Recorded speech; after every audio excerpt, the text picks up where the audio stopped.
few years back, Joe's Crab Shack used to offer a variety of steam pots on their menu. The Sam Adams steam pot was one of them, and also one of my favorites.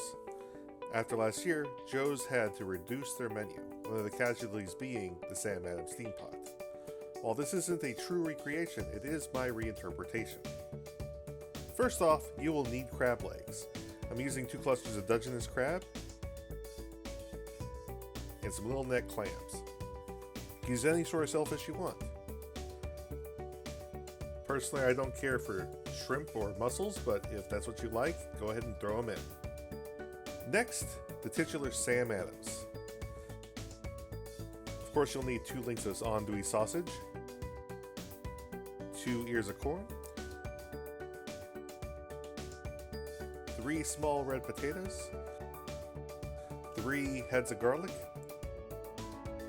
1 medium onion, 1 lemon, some dill, minced garlic, Old Bay, and butter.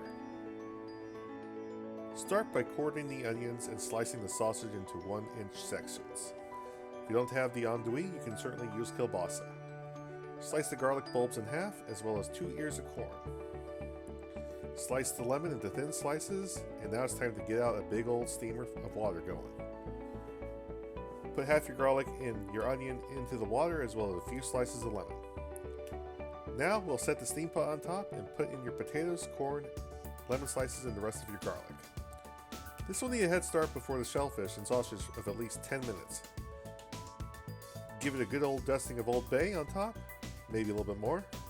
There, like that. And cover and get your water boiling. Once your water has started boiling, add in the entire bottle of Sam Adams. Once it's back to a boil, add in the rest of your shellfish and sausage now. Cover with dill and let boil for 10 minutes. Now let's make some garlic butter.